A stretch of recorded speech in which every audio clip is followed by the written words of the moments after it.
भी कराया था, याद है? ठीक है, अभी आज उसी को और आगे बढ़ाते हैं। जैसा कि मैंने आपको बताया था, कैपेसिटर के टॉपिक के अंदर हमको ऑल टोटल 5 डेरिवेशन करने, ठीक है ना। जिसमें से पहली डेरिवेशन में स्टार्ट कर रहा हूँ, क्या है बेटा? Capacitor in series. फिर इसी से रिलेटेड है कैपेसिटर इन पैरेलल। समझ में आ रहा है? बहुत ही इजी डेरिवेशन है। इसको करने से पहले थोड़ा सा 11 का टॉपिक याद करते हैं, resistance in series, resistance in parallel. ये आपको 11वीं में भी था, 10वीं में भी था, है ना। ये देख, जैसे समझो मेरे पास दो रेजिस्टेंस है R1 R2, ये कैसे कनेक्टेड है? सीरीज। अपने को कैसे पता चलता है सीरीज में कनेक्टेड है? आजू बाजू में रहेगा तब सेम करंट, जितना करंट यहाँ से पास हो रहा है उतना ही करंट यहाँ से भी पास हो रहा है। भले से दोनों आजू बाजू में, अगर बीच में एक ब्रांच बन जाती तो अब ये दोनों सीरीज में रहते क्या? नहीं, किस में आ जाते? पैरेलल में आ जाते, क्योंकि करंट अलग बहता।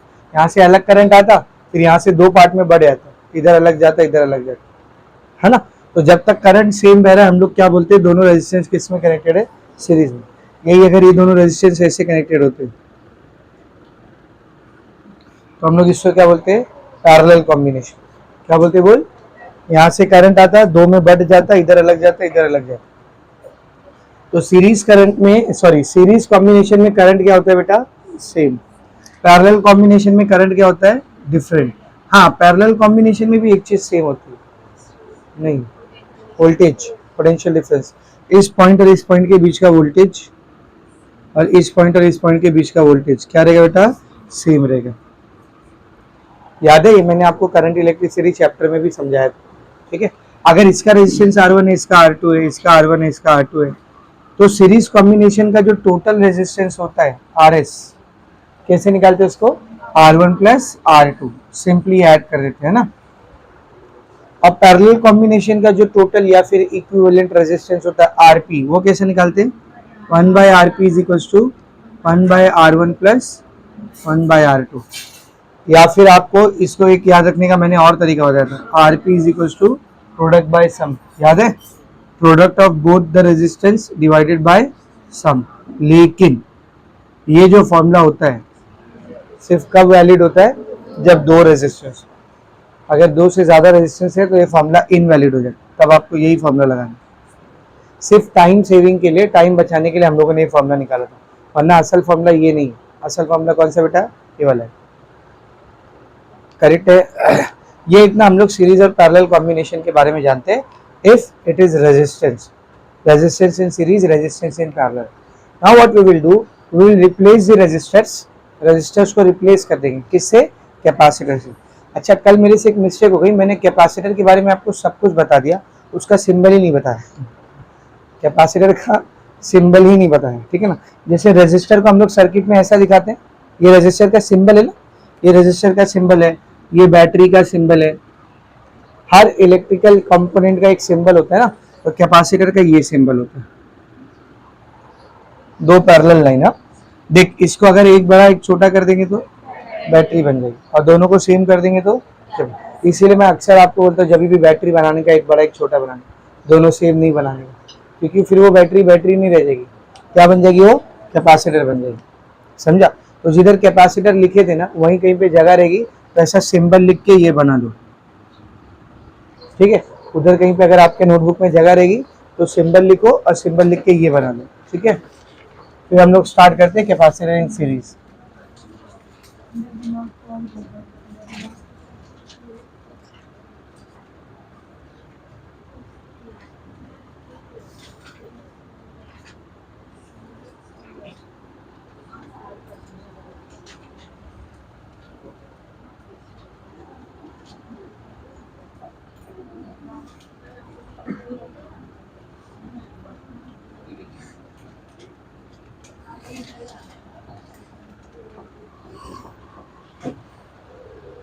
लिख लिए? चलो वोट कर देखो। तो अभी हम लोग अपना पहला डेरिवेशन चालू कर रहे हैं, क्या है बेटा? Capacitor in series. तो देखो, for time being, for instance, मैंने कितने कैपेसिटर ले लिया है? 3। सर 4 ले सकते? कि बिल्कुल ले सकते, आपको जितने लेने, मिनिमम 3 लो, ठीक है ना। तो 3 कैपेसिटर्स को हमने लिया। इन तीनों कैपेसिटर्स को मैंने कैसे कनेक्ट किया? देखो, सीरीज में, ठीक है ना। कैसा लिखेंगे इसको? Second plate of the first capacitor is connected to the first plate of the second capacitor, and the second plate of second capacitor is connected to the first plate of the third capacitor and so on. फिर last में आपको ये लिखना है the last plate of the last capacitor या फिर second plate of the last capacitor, it will be connected to earth. इसकी earthing करना जरूरी है. क्यों जरूरी है? अगर उसकी अर्थिंग नहीं करेंगे तो कैपेसिटर के दोनों इस वाले कैपेसिटर के दोनों प्लेट के दोनों साइड पर चार्ज इंड्यूस रहेगा, तो फिर वो पैरेलल प्लेट कैपेसिटर बनेगा क्या? नहीं. याद करना, यहाँ पर पॉजिटिव चार्ज आता है, वो इधर नेगेटिव इंड्यूस करता है, इधर पॉजिटिव इंड्यूस करता है. उस पॉजिटिव को दफा करने के लिए तो हम लोग क्या यूज करते हैं? अर्थिंग यूज करते हैं. समझ में आ रहा है?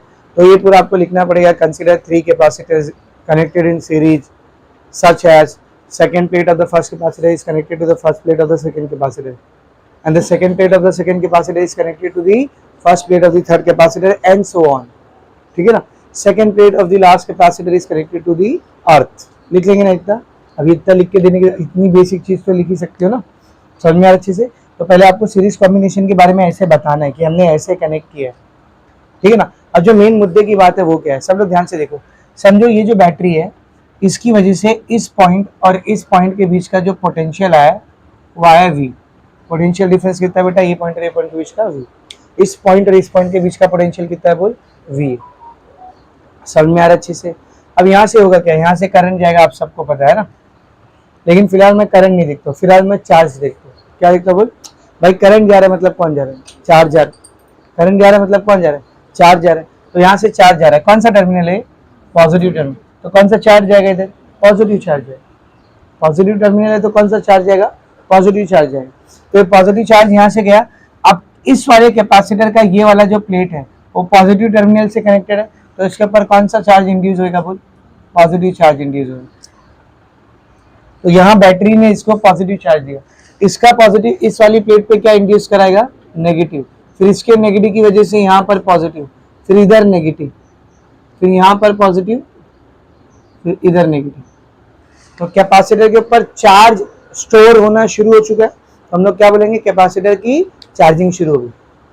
कैपेसिटर की चार्जिंग अभी अनलिमिटेड टाइम तक नहीं चलते रहेगी. ये कैपेसिटर चार्ज होगा, चार्ज होगा, चार्ज होगा. एक टाइम आएगा जब कैपेसिटर फुल्ली चार्ज होगा, फिर ये प्रोसेस क्या हो जाएगा बेटा? रुक जाएगा. लिटरली बैटरी से करंट जाना स्टॉप हो जाएगा. समझ में आ रहा अच्छे से क्या बोलूँगा? Once the capacitor is fully charge, उसके बाद कैपेसिटर की क्या स्टार्ट होगी? डिस्चार्जिंग. डिस्चार्जिंग में चार्ज वापस जाने लगेगा. खैर वो सब के ऊपर अभी हम लोग नहीं जा रहे, अपना जो टॉपिक है, जो मुद्दा उस पर रहता है. ठीक है ना? तो सारे कैपेसिटर के कौन से प्लेट पे पॉजिटिव, कौन से प्लेट पे नेगेटिव, वो आप भी देख सकते हो. इतना कॉमन सेंस होना चाहिए. जो पॉजिटिव टर्मिनल से कनेक्टेड रहेगा उधर पॉजिटिव आना चाहिए, और जो नेगेटिव टर्मिनल से कनेक्टेड रहेगा उधर नेगेटिव आना चाहिए. अब हर कैपेसिटर का कुछ ना कुछ कैपेसिटेंस होगा. हम मान लेते हैं कि पहले कैपेसिटर का कैपेसिटेंस है C1, दूसरे का C2, तीसरे का C3. अब याद करो सीरीज कॉम्बिनेशन में कौन सी चीज सेम होती है? सीरीज कॉम्बिनेशन में कौन सी चीज सेम होती है? करंट सेम होती है ना. तो जो करंट यहाँ से जा रहा है वही सेम करंट तीनों कैपेसिटर से गुजरेगा. अगर करंट सेम गुजर रहा है मतलब चार्ज सेम गुजर रहा है. इसका मतलब अगर इस कैपेसिटर पे Q चार्ज है तो इस पे भी कितना रहेगा? Q, और इस पे भी कितना रहेगा? Q. तीनों कैपेसिटर पे जो चार्ज डिस्ट्रीब्यूट हो रहा है वो क्या रहेगा बेटा? सेम रहेगा. क्यों सेम रहेगा? समझा? क्योंकि सीरीज कॉम्बिनेशन है, करंट सेम रहेगा. करंट की डेफिनेशन ही होती है rate of flow of charge with respect to time. तो सेम टाइम में तीनों कैपेसिटर से सेम चार्ज डिपॉजिट होगा. तीनों कैपेसिटर पर सेम चार्ज डिपॉजिट होगा. तो तीनों कैपेसिटर का चार्ज क्या बेटा? Q, Q, Q. अच्छा, सीरीज कॉम्बिनेशन में करंट तो सेम होता है, क्या चीज अलग होती है? वोल्टेज. इस पॉइंट और इस पॉइंट के बीच का वोल्टेज अलग रहेगा, इस पॉइंट और इस पॉइंट के बीच का वोल्टेज रहेगा. तो सेम इसी तरीके से ये तीनों सीरीज में कनेक्टेड है, तीनों का करंट चार्ज सेम है, लेकिन इस कैपेसिटर के अक्रॉस का वोल्टेज अलग रहेगा, इस कैपेसिटर के अक्रॉस का वोल्टेज अलग रहेगा, इस कैपेसिटर के अक्रॉस का वोल्टेज अलग रहेगा. समझ में आ रहा अच्छे से? तो पहले सीरीज कॉम्बिनेशन के बारे में बताएंगे. Consider 3 capacitor connected in series such as, वो जो पूरा बताया. उसके बाद फिर कैसा लिखेंगे देखो. Since all the 3 capacitors are connected in series. तीनों कैपेसिटर किस में कनेक्टेड है? बोल सीरीज में. therefore charge on all 3 capacitors will be same, that is Q। तीनों कैपेसिटर पे चार्ज करेगा बेटा सेम। कितना मान लिया हमने चार्ज को? Q मान लिया, ठीक है ना। बट पोटेंशियल डिफरेंस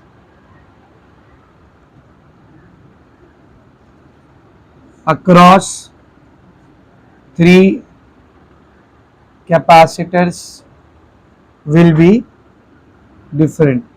तीनों कैपेसिटर के अक्रॉस पोटेंशियल डिफरेंस क्या रहेगा बेटा? अलग रहेगा, डिफरेंट रहेगा। कितना रहेगा? V1, V2 एंड V3, ठीक है, समझा अच्छे से। अब अगर आप लोग थोड़ा सा अपना दिमाग इस्तेमाल करो तो बेटा मुझे बताना है V1 plus V2 plus V3 तीनों वोल्टेज को ऐड करूंगा तो कितना आएगा? V आना चाहिए, क्योंकि अगर इन दो पॉइंट के बीच का वोल्टेज V है तो इस और इस पॉइंट के बीच का वोल्टेज कितना होना चाहिए? V। और वही टोटल वोल्टेज तो 3 पार्ट में डिवाइड होकर इधर आ गया ना, समझ में? तो हम लोग क्या लिखेंगे? सिंस V की वैल्यू बराबर रहेगी किसके? V1 plus V2 plus V3।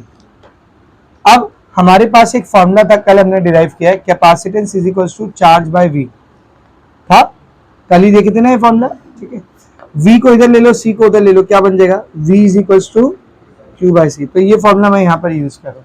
इस वाले V को ऐसे रहने दे। V1 क्या फॉर्मूला था? V का क्या फॉर्मूला था? V का Q बाय C। तो पहले वाले कैपेसिटर पे आओ, चार्ज कितना डिपॉजिट हुआ है? Q, और उसका कैपेसिटेंस कितना है? C1। इधर Q1 क्यों नहीं लिखा? समझा ना? क्यों नहीं लिखा बताओ? तीनों कैपेसिटर पे चार्ज क्या है? सेम। V2 कितना आएगा बोल? Q by C2। V3 Q by C3, equation number 1। अब मैं ऐसा मान लेता हूं कि इन तीनों कैपेसिटर का जो इक्विवेलेंट कैपेसिटर है वो कुछ ऐसा है, और इसको मैं नाम देता हूँ CS। क्या नाम देता बोल? CS, equivalent capacitor of 3 capacitors in series, ठीक है ना। और ये बैटरी जिसका वोल्टेज कितना है बेटा? V, ठीक है ना, और इसके ऊपर चार्ज कितना डिपॉजिट हो रहा है? Q। जाहिर सी बात है सेम ही चार्ज रहेगा ना, चाहे एक कैपेसिटर हो चाहे 10 कैपेसिटर हो, सीरीज में कनेक्टेड है, चार्ज क्या रहेगा बेटा? सेम। तो यहाँ पर CS क्या है? CS क्या है? Equivalent capacitor. तो ये जो डायग्राम है ये अपने को क्या दिखा रहा है? Equivalent capacitance of all 3 capacitors, समझे अच्छे से? तो इन तीनों कैपेसिटर का ये इक्विवेलेंट कैपेसिटेंस अपने को दिखा रहा है। इसको मैंने इक्वेशन नंबर 1 बोल दिया। अब सब लोग ध्यान से देखेंगे, since equivalent capacitance will be, उस वाले डायग्राम को देखो और मुझे बताओ इक्विवेलेंट कैपेसिटेंस का फॉर्मूला क्या रहेगा? What is the general formula of capacitance? Q by V। Capacitance का फॉर्मूला क्या होता है? Q by V। तो ये डायग्राम को देखो, इस पे चार्ज कितना डिपॉजिट हुआ है? Q, और इसको बैटरी से वोल्टेज कितना मिल रहा है? V। तो Q बाय V, यहाँ से V को अकेला करके आएगा, V इधर आ जाएगा, CS उधर चला जाएगा, Q by CS, equation number 2। अब फ्रॉम 1 एंड 2, फ्रॉम 1 एंड 2 क्या नोटिस कर रहे हो? 1 एंड 2 में बोलो, दोनों का LHS क्या है बेटा? इसके भी LHS में V है, इसके भी LHS में V है। तो अगर LHS सेम तो RHS भी क्या होना चाहिए? सेम। तो Q बाय CS की वैल्यू किसके बराबर रहेगी बोल? Q by C1, Q by C2, Q by C3। ये Q बाय CS को ऐसे रहने दे, इन तीनों में से Q common, 1 bye C1, 1 by C2, 1 by C3। Q से Q कैंसिल, क्या आएगा बेटा बोल? 1 by CS is equals to 1 bye C1 plus 1 by C2 plus, this is the formula for equivalent capacitance. अच्छा, रेजिस्टेंस के केस में ऐसा formula किसका आता था? पैरेलल का। पर कैपेसिटर के केस में फॉर्मूला सीरीज का। सेम ऑसिलेशन में भी होता है, याद करो, जब स्प्रिंग कनेक्टेड रहती है सीरीज और पैरेलल में, तो जब स्प्रिंग सीरीज में होती है तो उनके स्प्रिंग कांस्टेंट का ऐसा फॉर्मूला आता है, 1 by KS is equals to 1 by K1 plus 1 by K2। Same capacitor में भी सीरीज केस में ऐसा फॉर्मूला आता है, ठीक है ना। हाँ, रेजिस्टर में ऐसा फॉर्मूला किसके केस में आता है? पैरेलल के केस में। सबको एकदम अच्छे से समझा? तो ये डेरिवेशन आती है, derive the expression for equivalent capacitor for a 3 capacitor connected in series. तो आपको इतना डेरिवेशन कर देना, खत्म। 2 मार्क्स या 3 मार्क्स में आती है। कितनी सिंपल डेरिवेशन, कुछ है ही नहीं उसमें। तीनों पोटेंशियल ऐड करके v के बराबर दिखना है और फिर इस वाले डायग्राम से v निकाल के इक्वेट कर देना, q कैंसिल हो जाएगा, आंसर आ जाएगा। समझ में आ रहा अच्छे से? Is it very much clear? अच्छा 3 कैपेसिटर है तो ये फॉर्मूला है, 4 होते तो प्लस 1/4, 5 होते तो प्लस 1/5। तो मैं जनरलाइज करके ऐसा लिख सकता हूँ, फॉर n कैपेसिटर्स, कितने कैपेसिटर्स है बेटा? n capacitors. क्या फॉर्मूला है बोल? 1/CS is equal to 1/C1 plus 1/C2 plus dot dot dot plus 1/CN। जो लास्ट कैपेसिटर है वहां तक ऐड करते जाएंगे, समझा? अच्छा क्या हो अगर इफ n कैपेसिटर कनेक्टेड है आपस में सीरीज में, n कैपेसिटर ऐसा 1 2 3 4 5 ऐसा n कैपेसिटर कनेक्टेड है आपस में सीरीज में, और एक एक्स्ट्रा डेटा दिया हुआ है कि सारे कैपेसिटर्स का कैपेसिटेंस जो है वो सेम है। C1 की वैल्यू, C2 की value, C3, C4, C5, Cn तक सबका वैल्यू क्या है बोल? सेम। तो सबको अलग अलग नाम देने की जगह एक नाम दे सकता हूँ, तो समझो मैंने सबको नाम दे दिया C। क्या नाम दे दिया बोल? C। तब ये फॉर्मूला क्या बनेगा बोल? 1/CS is equal to 1/C plus 1/C plus 1/C plus dot dot dot plus 1/C। कितनी बार आएगा ये? n टाइम्स आएगा, है ना? कितनी बार आएगा बोल भाई? टोटल कितने कैपेसिटर थे? n। तो ये 1/C कितनी बार रिपीट होगा? n time repeat. 5 कैपेसिटर होते तो 1/C कितनी बार आता? 5 बार। 10 कैपेसिटर होते तो 10 बार आता। n कैपेसिटर है तो n बार है। अब 1/C plus 1/C plus 1/C plus n times add कर रहे हो, तो देख 1/C को 2 बार ऐड करोगे तो 2 1/C आएगा, 3 बार ऐड करोगे तो 3 1/C आएगा, 10 बार ऐड करोगे तो 10 1/C आएगा, n बार ऐड करेंगे तो n 1/C आएगा। तो 1/CS की वैल्यू क्या आएगी बोल? n 1/C। सबको उल्टा कर दे क्या आएगा बोल? CS इज इक्वल टू, बोलो, ये C ऊपर चला जाएगा और n नीचे आ जाएगा।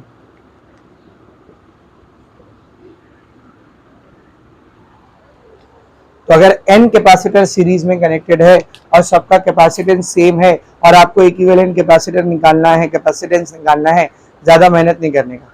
जो कैपेसिटेंस की वैल्यू है ना सबके कैपेसिटेंस की, उसको नंबर ऑफ कैपेसिटर से डिवाइड कर देने का, इक्विवेलेंट कैपेसिटेंस आ जाएगा। समझो 5 capacitors of capacitance 5 microfarad. 5 capacitors, ध्यान से सुन question, 5 capacitors of capacitance 5 microfarad are connected in series, their equivalent capacitance will be। कितने कैपेसिटर है टोटल? 5। तो n की वैल्यू कितनी हो गई? 5। पांचों का कैपेसिटेंस इक्वल है, कितना है?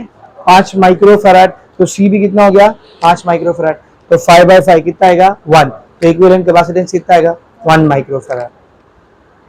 समझ में आ रहा अच्छे से? तो ये शॉर्टकट के लिए, ये शॉर्टकट के लिए अगर आपको कितना भी कैपेसिटर दिया, कितना भी कैपेसिटर सीरीज में और सबका कैपेसिटेंस इक्वल है, तो ज्यादा मेहनत नहीं करने का। कैपेसिटेंस की वैल्यू को नंबर ऑफ कैपेसिटर से डिवाइड कर देने का, टोटल सीरीज का कैपेसिटेंस मिल जाएगा। एक लास्ट फॉर्मूला जो आप ऑलरेडी जानते हो, अगर 2 कैपेसिटर है,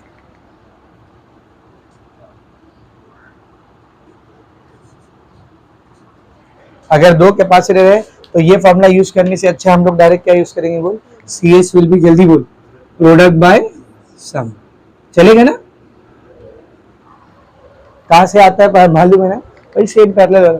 इसको सॉल्व करोगे R2 plus R1 bye R1 R2 आएगा, और फिर उल्टा कर दोगे तो ऊपर R1 R2 चला जाएगा, नीचे R1 प्लस R2 आएगा। ठीक है, तो यहाँ पर आपका खत्म हो गया capacitor in series. I hope सबको अच्छे से समझा होगा, वेरी मच क्लियर। अब बाजू में क्या करेंगे हम लोग? Capacitor in parallel.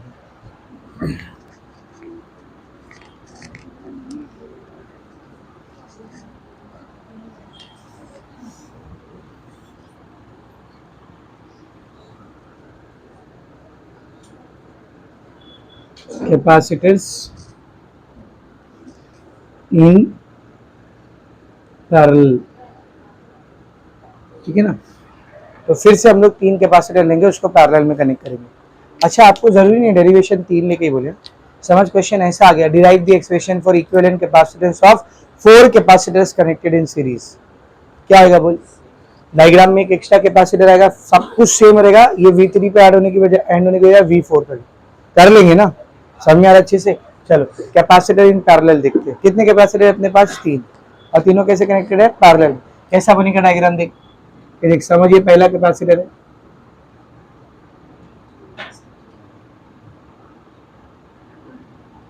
ये दूसरा कैपेसिटर,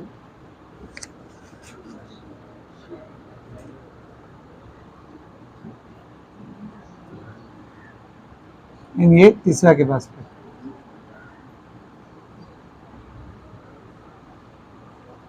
ठीक है, और फिर इस पॉइंट को और इस पॉइंट को, लेट्स से इसको ए नाम देता हूँ, इसको बी नाम देता हूँ। इन दोनों पॉइंट्स को कनेक्ट किया मैंने एक बैटरी से। ये बैटरी का पॉजिटिव टर्मिनल, ये बैटरी का नेगेटिव टर्मिनल, ओवरऑल वोल्टेज है V। समझा? अब इधर कैसे लिखेंगे? जैसे यहाँ पर लिखे थे, first plate connected to second plate connected to first plate of the next capacitor, ऐसा लिखे थे ना। यहाँ पर कैसे लिखेंगे? फर्स्ट प्लेट सेकंड प्लेट लिखेंगे क्या? नहीं।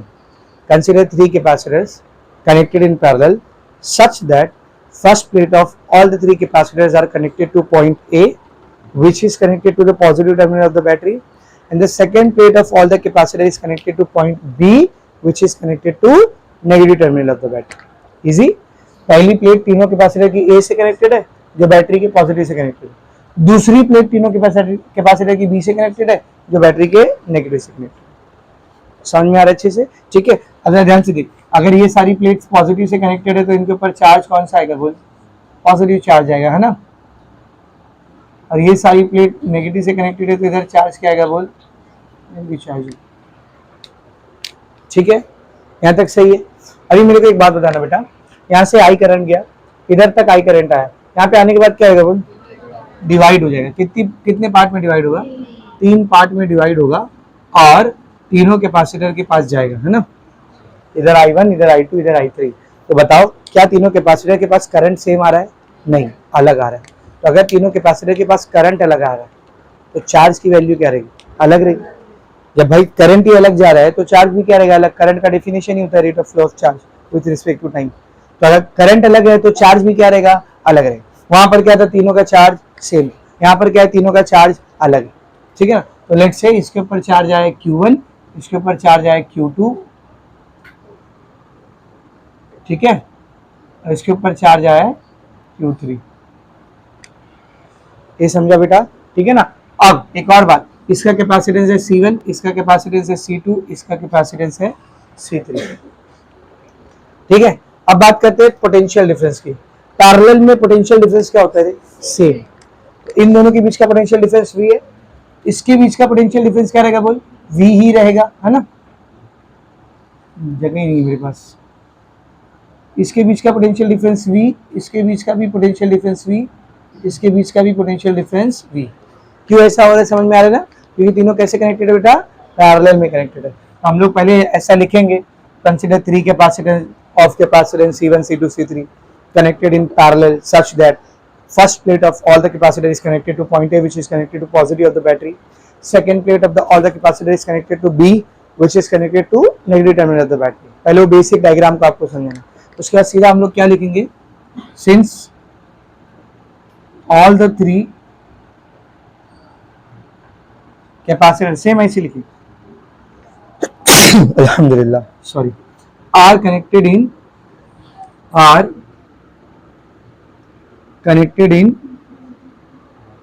parallel. All the 3 capacitor are connected in parallel. क्या चीज सेम रहेगी? बोल, चार्ज सेम रहेगा क्या? यहाँ पर लिखे थे चार्ज सेम ना, यहाँ पर क्या रहेगा? Potential difference. Therefore potential difference V, ठीक है ना, between plates of all the capacitors will be same, potential difference same रहेगा, but क्या चीज अलग रहेगी? चार्ज। क्या चीज अलग रहेगी? बोल, चार्ज। करंट अलग है इसीलिए क्या अलग बेटा? चार्ज है।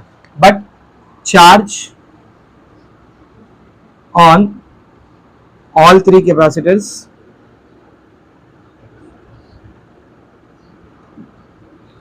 will be different, that is plus minus Q1, plus minus Q2 and plus minus Q3. ये प्लस माइनस क्यों लिखा रे? तीनों कैपेसिटर के एक प्लेट पे प्लस क्यू चार्ज रहेगा और एक प्लेट पे माइनस। चार्ज सेम रहेगा, बस एक पे पॉजिटिव रहेगा और एक पे नेगेटिव। तो तीनों पे चार्ज अलग है पर पोटेंशियल डिफरेंस क्या है बेटा? सेम। यहां तक समझा?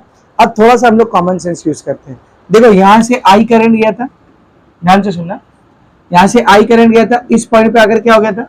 तीन पार्ट में बढ़ गया था। कौन सा? I1, I2, I3। लेकिन इतना मेरे को पता है कि जब I1 plus I2 plus I3 करूंगा तो क्या आ जाएगा? I का वैल्यू आ जाएगा, क्योंकि I करंट ही तो बढ़ के वो तीनों को बनाया है ना। तो I1 plus I2 plus I3 बराबर होगा किसके? I के। ये चीज हम लोग किर्चॉफ करंट लॉ में भी पढ़ चुके हैं। जंक्शन के ऊपर जितना करंट आता है उतने ही करंट छोड़ता है उसको। तो ये तीनों छोड़ने वाले करंट को आप ऐड करोगे तो आने वाले करंट की वैल्यू के बराबर रहेगी। तो I1 plus I2 plus I3 I के बराबर है। तो similarly Q1 plus Q2 plus Q3 की वैल्यू किसके बराबर रहेगी? यहाँ से जो टोटल चार्ज गया था Q, उसके बराबर रहेगी। है कि नहीं? तो मैं यहाँ पर क्या लिख सकता हूँ? देख, सिंस टोटल चार्ज Q किसके बराबर रहेगा? बोल, Q1 plus Q2 plus Q3। Correct है। अभी यूज करेंगे यहाँ पर कैपेसिटेंस का फॉर्मूला।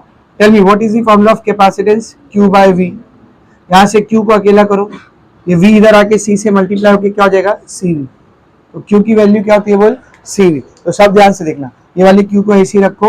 Q1 की जगह पर क्या आएगा? बोल, पहला वाला कैपेसिटर, उसका कैपेसिटेंस कितना है? C1। अब पोटेंशियल कितना है उसका? V। V1 लेंगे क्या?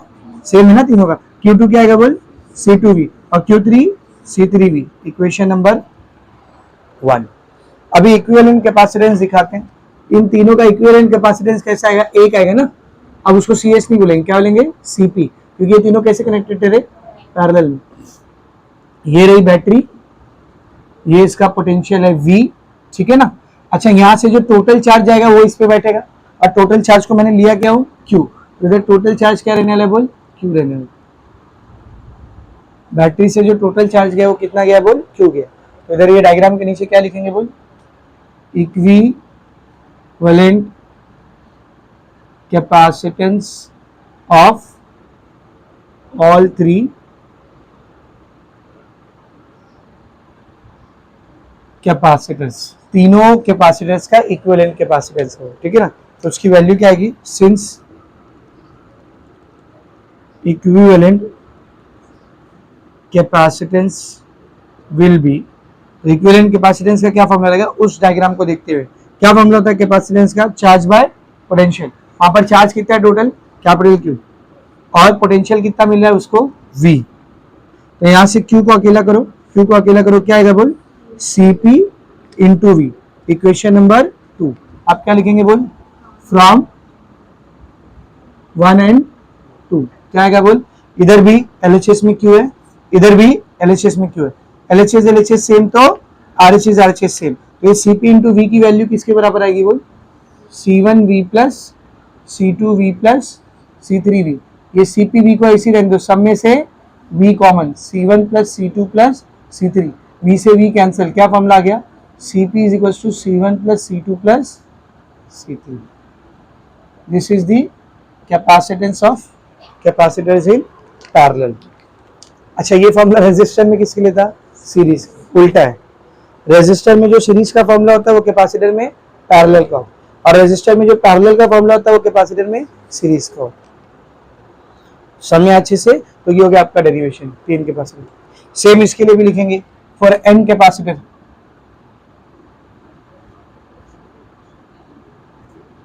क्या रहेगा? बोलो, एन कैपेसिटर्स के लिए बोलो, CP will be C1 plus C2 plus C3 plus dot dot dot plus Cn। And if ध्यान से देख, इफ सारी वैल्यू इक्वल है, C1 बराबर है, C2 बराबर है, C3 बराबर है डॉट डॉट डॉट Cn के, इन सब को मैं क्या ले लूंगा? C। जब सब इक्वल ही है तो C1 C2 C3 लेने से अच्छा है C ले।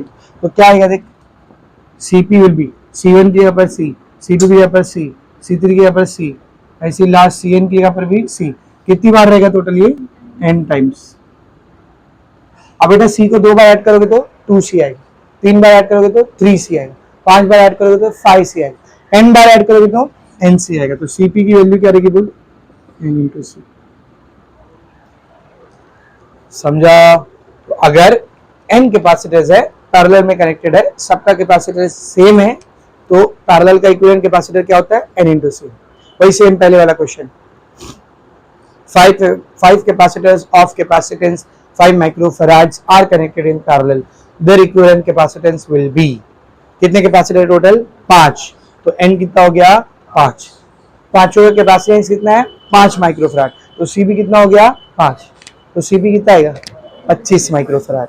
Cb कितना आएगा बोल, 25। इसका मतलब सीरीज में क्या करना होता है, n से डिवाइड करना होता है, कैपेसिटेंस को n में डिवाइड कर देना होता है, और पैरेलल में n से मल्टीप्लाई। यहाँ पर कैपेसिटेंस n गुना कम हो जाता है और यहाँ पर कैपेसिटेंस n गुना बढ़ जाता है। सबको एकदम अच्छे समझा, ये आपका 2 डेरिवेशन खत्म हो गया 5 में से, capacitor in series, capacitor in parallel, एकदम अच्छे से समझा। अब वो जो न्यूमेरिकल था ना 8.15 जो कल सॉल्व किए थे हमने, उसके बाद एक न्यूमेरिकल और दिया है, देख 8.16 मिला, वो इसी टॉपिक के ऊपर है, सीरीज और पैरेलल के टॉपिक पे। तो ये पूरा लिखो, फिर वो कराता हूँ। चले आजूज माजूज, छुट्टी मारेंगे तो एक साथ मारेंगे, लेट आएंगे तो एक साथ आएंगे, और कितने काम है।